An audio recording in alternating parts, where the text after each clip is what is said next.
Hi, everybody. Thank you again for joining me for another episode of Coro Chronicles. And I know I love all of my guests because my guests will either inspire me or they have inspired me. And Amber, I cannot tell you, I have been a fan of hers for, oh my goodness, forever. And the thing is that now we've become friends because a little hint that she's now moved to Nashville, and that's where I'm based. But that's not why I'm bringing her on. I'm bringing her on because, as you all know, I love people's stories because we Mhm. all get caught up sometimes in our company, who we work for, our positions. And I want to give you this time to share with us really where how you started, because I know there's so many people that are going to be watching this going, "Oh, yeah, that's Amber. Oh, yeah, I know Amber." But they may not know what got you here. Yeah, that's quite a story. A lot of people, I think, that get into dementia care have a personal experience directly with dementia. Somebody in their family or something that's pulling them to the cause that's personal. And I don't directly have that tie. I don't have dementia in my family, Alzheimer's in my family, but it's more of an advocacy thing for me. Hmm. So I don't know that a lot of people know my story of how I got into dementia care, but it was truly by accident.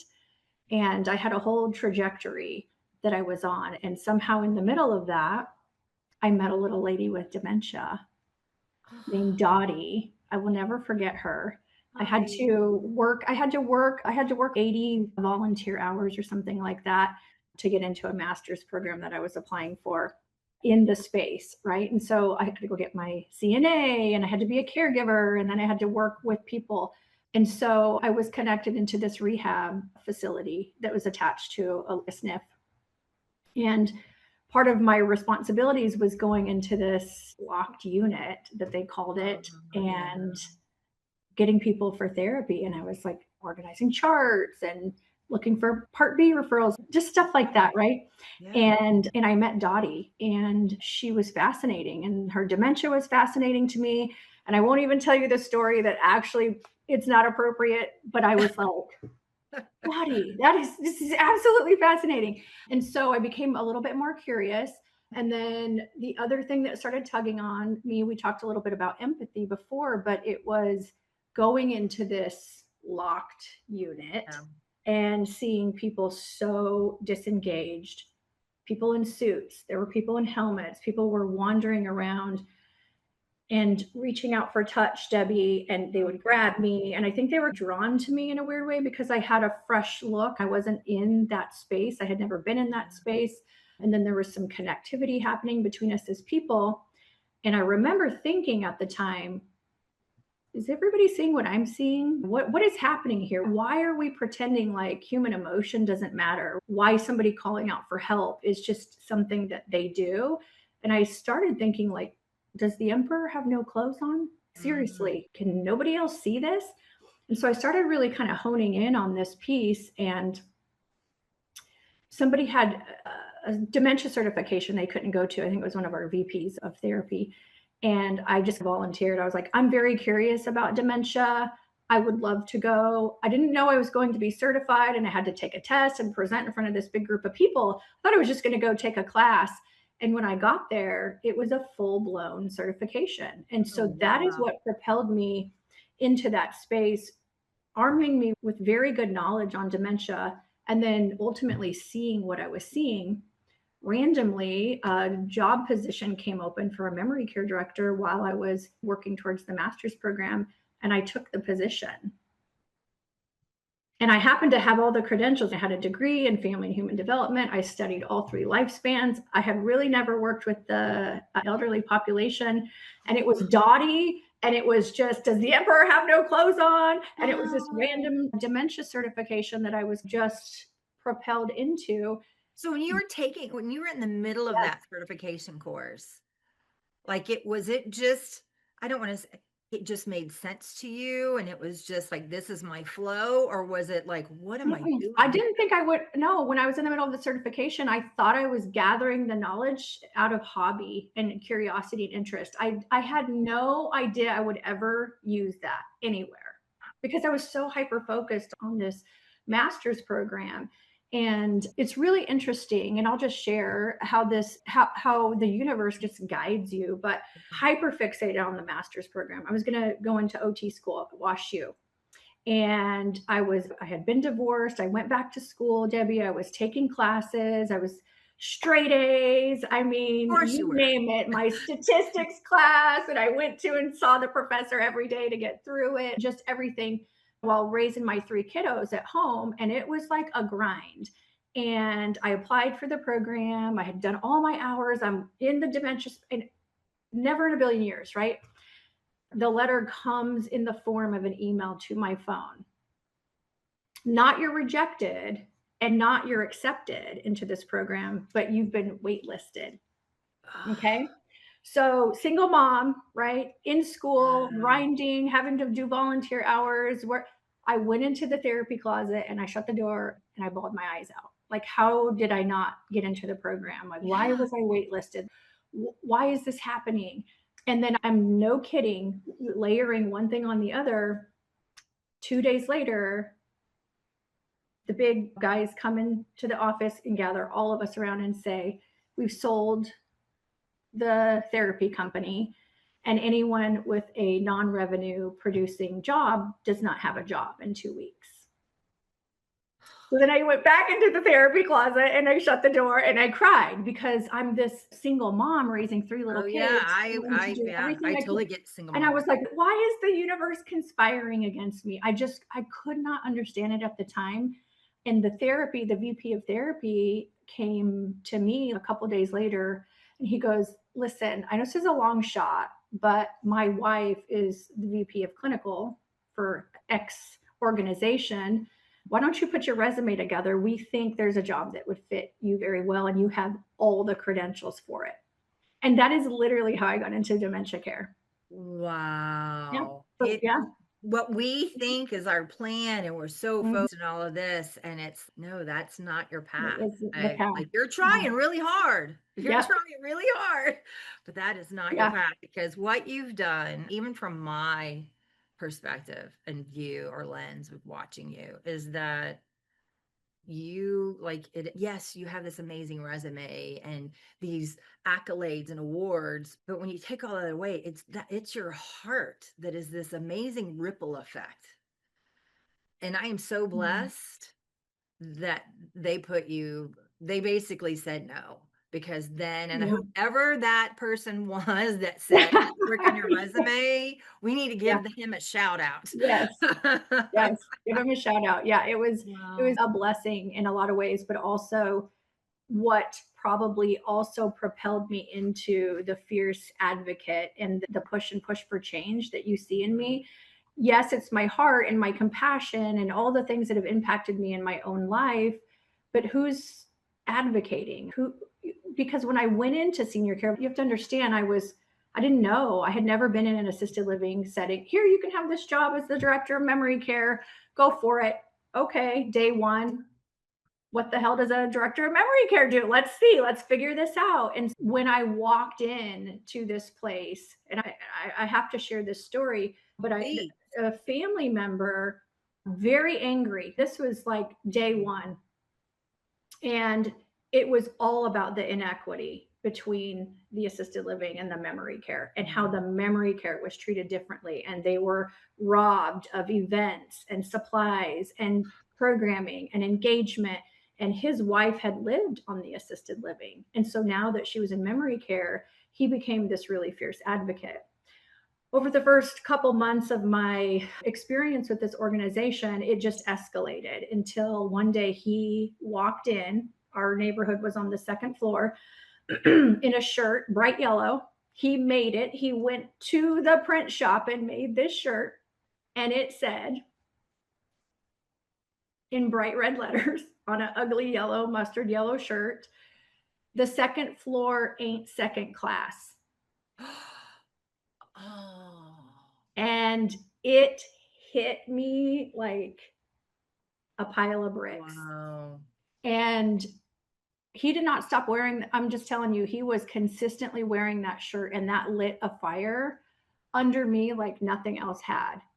And it became this internal dialogue within that community of, but why are we doing it this way? Well, that's the way we've always done it. Oh, yeah. But let's unravel that for a minute. And so just one, going into a leadership role, into an assisted living where you can, again, I always say, does anyone see the emperor has no clothes on? Yeah. But Yeah. we're all agreeing that the emperor has clothes on right now.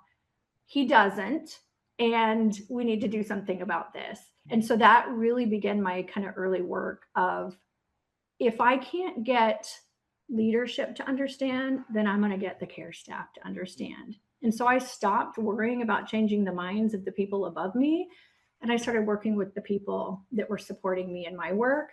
And we started just really working together, doing things together, doing dementia care differently, treating people as human beings. We stopped talking about the disease.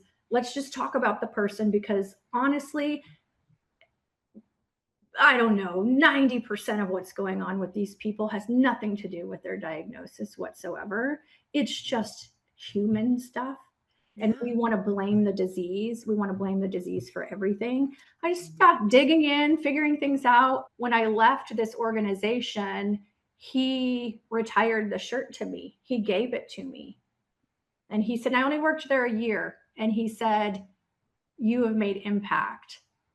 Look at what you did in a year. And he gave it to me. And I thought about taking it. I wish I still had it. I would take it with me to trainings. I'd probably carry it around with me.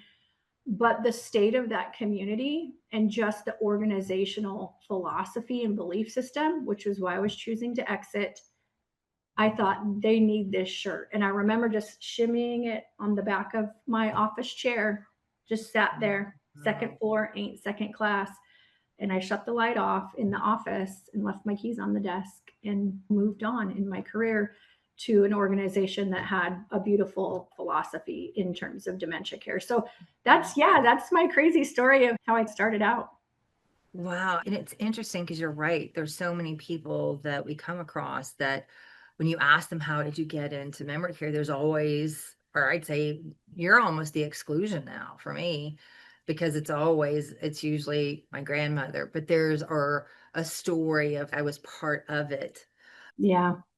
Oh my gosh, that shirt It's is crazy, isn't it? It's a crazy beyond story. powerful. Oh my goodness. So here you are. This was your first introduction and going into memory care. And yes, I hate that term lockdown unit. As soon as Mhm. yeah. But now here you are in this next phase, and you're now at a community that has a different philosophy of care. Tell us a little about that.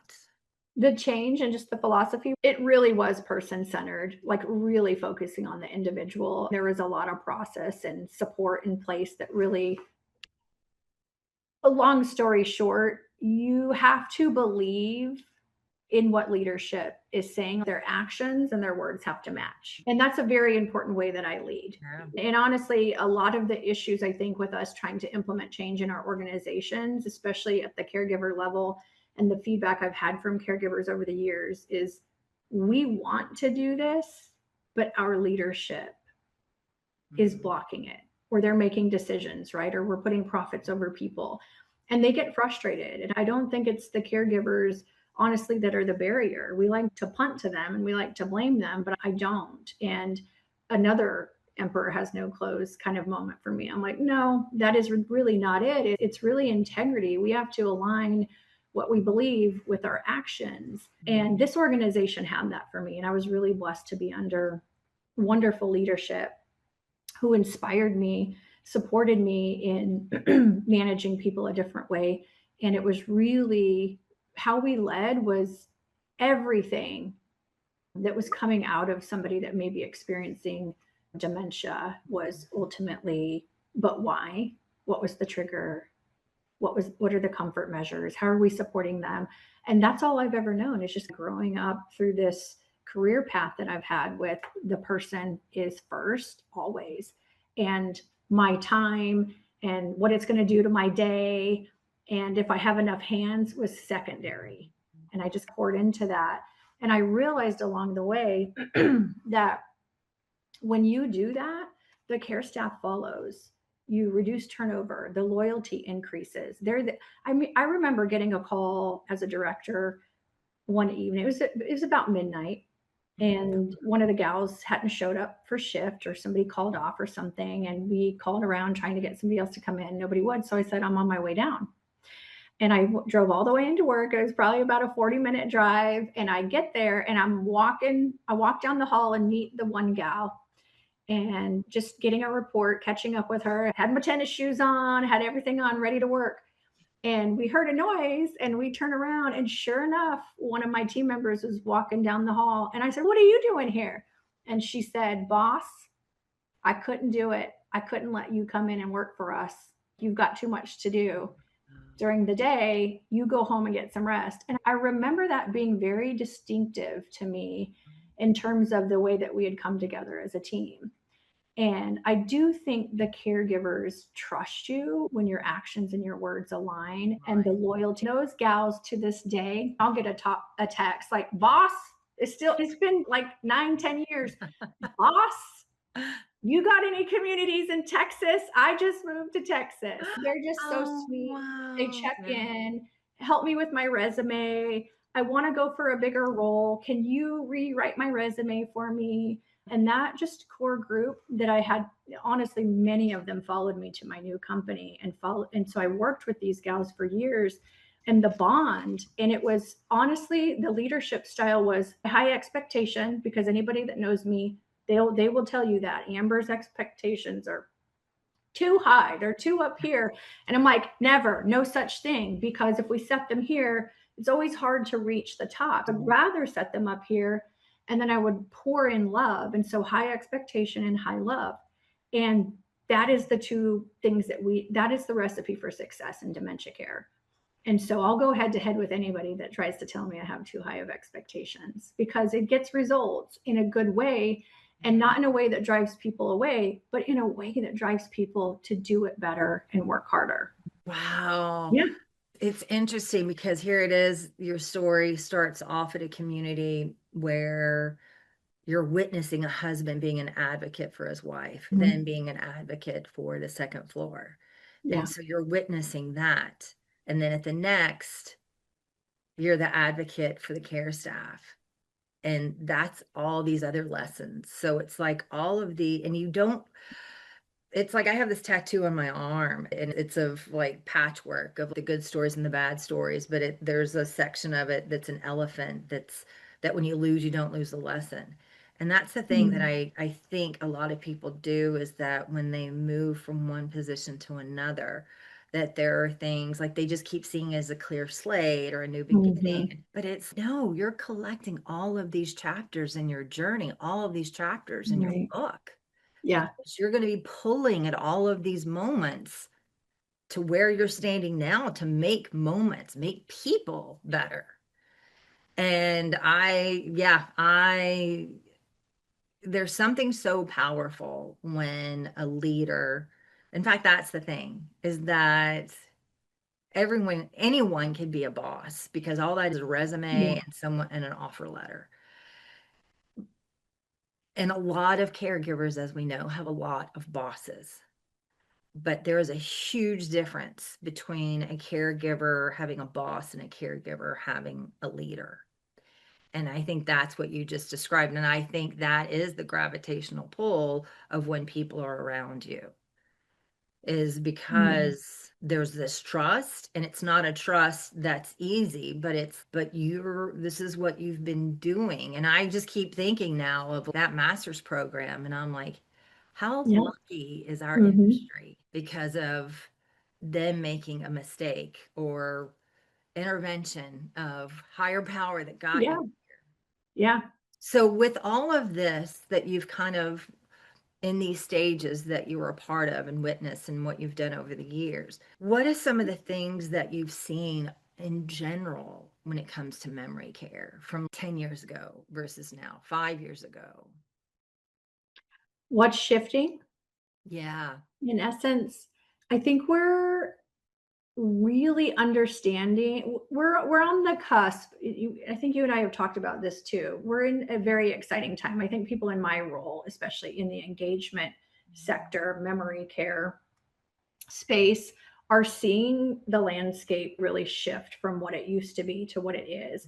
And I've often thought about, what is it? Obviously, we have more research. We have people getting a little bit bolder with what they're sharing. We've got influencers that influencer lifestyle thing has been a big thing from 10 years ago. You're seeing so much shift because of the way that society's changing and technology and all these interesting things, but then also the next generation of adults that are now caring for aging parents are pushing back because we've gone through these phases of, we talk about the different generations and soft parenting and hard parenting, and I was like Gen X running the streets, and I've lived in both, Oh and yeah. I think it's, yeah.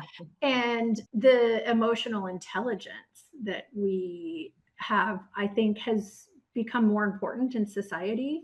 And so I think there's been a big shift, and that's why we've seen some of these changes in memory care in terms of like how we do it or why we do it. But then on the other side of that, you've still got organizations who are digging in their heels and still doing it the same way that they did it 25 years ago. You Right. said something earlier, sorry to interrupt, and it's like I want to make sure this is recorded, but in this moment, but you were talking about the element of being in a community and people wanting to blame the disease and stuff. And my interpretation was that, and even in you saying this, I've witnessed it. And it's really impacting their care or lack of care because they're just saying, oh, it's the disease, just let her be for a while. And they go on to do Mm-hmm. stuff. There's something so much more that's going on Mm-hmm. with them. I think too, the interesting thing is they say the research is finally catching up to what frontline staff have known all along. Because Mhm. that's what you're implying. It's like, we know, like, the emperor has no clothes on, but nobody else wants to talk about it, right? And that's the societal pressure of being around people that are, I don't know, forcing a culture. And Mhm. I think the staff are the ones that are saying, this ain't right. I remember my own staff saying, boss, this ain't right. We can't do this to people. And that was in my early days with the second floor ain't second class. I probably had most of my lessons of what I would never do and what I would never say as a leader and what I would never stand for in that first year of being a memory care director. And that really came in the form. I remember the sales and marketing director at the time, and you're in environments of, this is the way we do it. We're all learning because there's no real good pathway to tell people how to do this. And so I think people just throw stuff at the wall. And they were telling me that this couple, we were just going to tell them a lie. We were just going to say, you're just coming here for the summer. And I distinctly remember this as a young leader. And I was like, okay, this is just what we do. I've been in this job Yeah. for 5 months. This is what we do. And this couple moves in, and the wife was very much more cognitively advanced than the spouse. The spouse was really there and needed the memory care. Mom had some issues, but I think they placed her and put them in the same apartment. But she was like, I know my kid, like, I'm stuck here. She was constantly like, I need to get out of here, very anxious. And then dad was very pleasantly confused. And it was like, okay, well, you're only going to be here for the summer. So just keep telling the family this lie. And I went along with it. And the thing that really started pushing on me as a human being was, she cried. The wife cried every single day. Okay. And this is significant because when I talk about trauma, it was extremely real. This woman was traumatized by what the family had chosen to do. And no knock against the families. Everybody is navigating things that they're unsure about, which is why I think more dementia education is so necessary today. We have to be better about this disease because it's so prevalent. We're like, what, on the cusp of a pandemic levels of Yeah. dementia. And so she was crying every day, to the point, Debbie, where her cheeks cracked open from the tears and the salt in her cheeks. They cracked open. And I remember the care staff coming down as this 90 days was running its course. Boss, this ain't right. And it just hit me. And I'm like, it's not right. Why are we putting this woman through this traumatizing torture? Why aren't we telling her the truth? Because she's going to push back and she's going to want to have conflict with the family. And so this is really about conflict avoidant behavior and has nothing to do with dementia, but let's go ahead and blame dementia. And I've seen it time and time again. Let's just blame the disease. And so, yeah, I finally had to figure out how to pull my boots up, roll my Yeah. sleeves up, get in there and talk to the family and say, I think we should tell mom the truth. Now, dad's a different story. Dad is fine and he's adjusting well. And they didn't want to do it. And they said, we're okay, but if you want to tell her, would you tell her? And I have been the bearer of this kind of news and feelings of abandonment. You have to understand what the resident is going through. And they should be allowed to feel abandoned. They should be allowed to feel pain and what's happening to my mind and my brain. And I'm going to be locked in here forever. Why are we so afraid to let people just feel what they feel? Because they have dementia, right? Because we don't want to have to deal with the uncomfortableness. It's so complicated what's happening. But I did tell her, and yeah, she sobbed and cried. It was a long night. I stayed there with her. She was very withdrawn for a while. And then slowly, the interesting thing was, I checked on her and said, may feel like you're very alone now, but you do have a friend. You have a friend in me. You have a friend in this caregiver, this so and so down the hall. And I just remember it took her a couple weeks, but she just kind of came one day and peeked her head around into my office and just asked what I was doing. And it was very new behavior. And she started acclimating and eventually just kind of sorted it out and fit right in and started participating in programming. And for me, I was like, that was because we told her the truth. Nobody wants to live in ambiguity. I don't. Yeah, no. I need somebody to just tell it to me. You're not my friend if you're trying to not hurt my feelings. Tell it to me. Yeah. And that's just how I operate. And so I've learned a lot of lessons in that too, Debbie. It's just, how do we navigate the world? Do we navigate it as leaders to make ourselves comfortable? Or are we navigating it because it's the right way to navigate it? And yeah, that first year taught me a lot. I'm going to tell you, it taught me what kind of person I wanted to be, what kind of leader I wanted to be. And I had never led a team of people. I was just a divorced, stay at home mom trying to get into grad school. And I ended up in this role that was so big for me. I almost didn't even, honestly, I remember every day going to work. I cried every day going to that job for a year. I did. I cried every day driving home from that job. It emotionally exhausted me. It wore me out because of all the other things that I was trying to manage in my world. Yeah. But once I got there, I just focused in. And often people say, how did you understand leadership and how did you navigate that? And all I had was my motherhood, being a mom. I led like I led as a mom. And where did I get all my mom skills? Again, that was just really through that degree, that family and human development degree, and understanding how development unravels and unfolds. And what was fascinating is people in developmental stages in childhood and adolescence really translated well in the dementia space, because then you're moving Thousand to percent. stages, yes, and you're Yes. understanding that there's stages and there's always this evolution. Mhm. And my dementia certification that I randomly happened to get, it was through Crisis Prevention Institute, which, plug for them, they work through all Allen cognitive levels, and you really get to get in the nitty gritty of what's happening in each of these stages, and then how to really support it and how to help the resident be functional in each stage. So I just, ultimately looking back, so incredibly blessed at all the knowledge that came my way, the people that entered my life, even the second floor ain't second class guy who scared the Oh, yeah. hands off of me and really lit that fire of, I have to make this better. because this man cannot wear this shirt up here. This is not good PR. This is not going well. And so just, yeah, that advocacy. And he wasn't wrong, Debbie. I mean, Yeah. we were serving leftovers from lunch at dinner. We were giving people the same food yesterday because they won't remember. There were so many undignified things happening there. And that's why I say, I was like, you look around and you're like, is everybody else seeing this? Or is this just me? And those are the forks in the road where you have to decide who you are Yeah. and ultimately what your path is going to look like. And it's not always easy being the one that says, I'm not going to do it that way. I'm going to do it this way. But it's really paid off. And I think the biggest piece for me that's been the most heartfelt is seeing the trickle that I've left behind for the people that are watching that advocacy and how it's influenced caregiver level, right? To those caregivers deciding, I want to be in this. I want to be a memory care director someday. And then being able to facilitate that and coach and help write resumes. And what is that for me?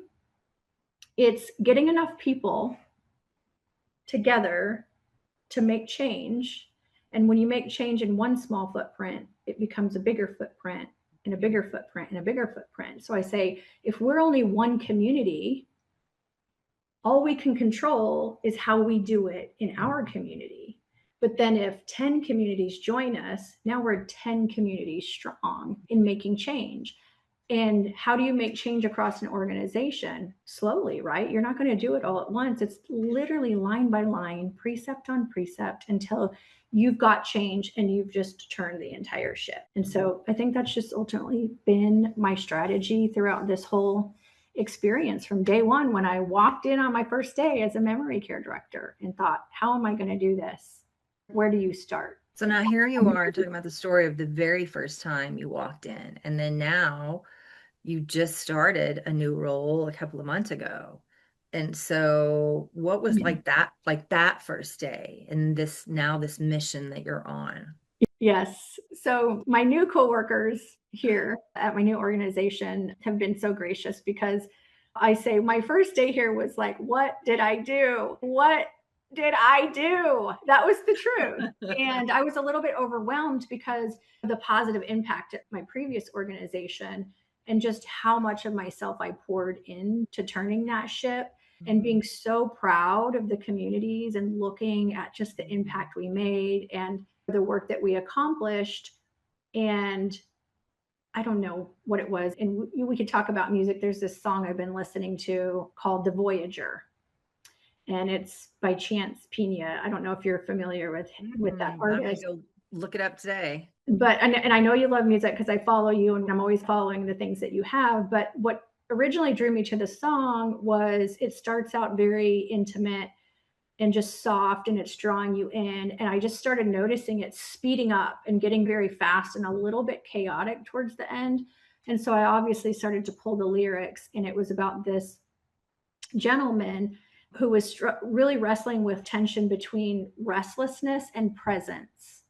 So this whole Voyager wasn't about this landscape or visiting different places. It was like, what's missing from my life that I keep searching for? Like, why am I always longing for the next thing? Right. And so I've noticed that even a little bit about myself. And I thought, well, what was it that propelled me to want to move on and take another role and another job? And so this Voyager song for me has been very, I don't know, pivotal in kind of helping me work through that. But I do remember getting to the new organization and probably in the first 2 weeks thinking, oh no, what this job ahead of me is just too big. You start touring the communities and looking at the work ahead. And there was a very vulnerable moment for me where I thought, I don't know that I thought I can't do it, but I was like, do I want to do it? What's going on inside of me? And then somebody said to me, these people need you too. And it just kind of woke me up in a way that I was like, the work that you've done at this previous organization, that chapter is closed, that work is done, but these people need you too. and feeling like our memory care neighborhoods have a lot of opportunity. And very interesting things like family members finding me on LinkedIn. I've never had that happen to me in my career. Family members finding me on LinkedIn and saying, we have to do better for our memory care residents. That was my experience in my first couple of weeks. And family members just longing for help and support for their loved ones because people were so ill equipped. And that's what ultimately prompted this 5-week training journey that I'm on. I had to prioritize it 90 days in. Let's get it on the books.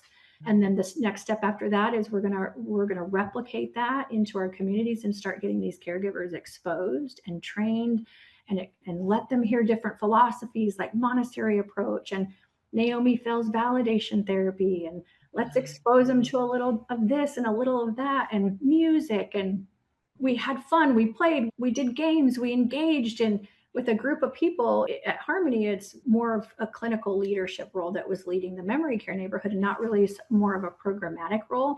And so I had to really get in there and try to infuse a different way of thinking with nurses. Why is engagement so critical to this group of people, right? And it's okay if we're really thinking about it, engagement is not entertainment. It's literally brain health, right? It's emotional regulation. It's identity preservation. It's treatment. And so when you really reframe it that way, they start to listen a little bit of interesting. And they were so intimidated because I'm moving programming to their hands. And it was just all, oh my gosh, don't do it. We can't. And I was like, you can. And so we really just started to break it down. We worked through some working sessions, some ideas based off preferences and habits and passions and routines and all these wonderful things. And they started realizing it's not really anything but just human stuff. Yeah, That's what it is. it is. One played some games and danced and loosened up a little bit and said anything can be a program. Your day to day, like when's the last time people felt vegetables, shucked corn, snapped peas, went to the farmer's market and put their hands on a healthy head of lettuce or a big fat cabbage? I said, that's what people are missing when we're putting them into our memory care environments. We're forgetting their people. If you're passionate about cooking and you get dementia, guess what? Sometimes we just completely pull that completely away. And I think, especially with people who do not understand the way that dementia truly works, it's in the name of safety, right? And so I really encourage them. I'm like, just anything can be a program.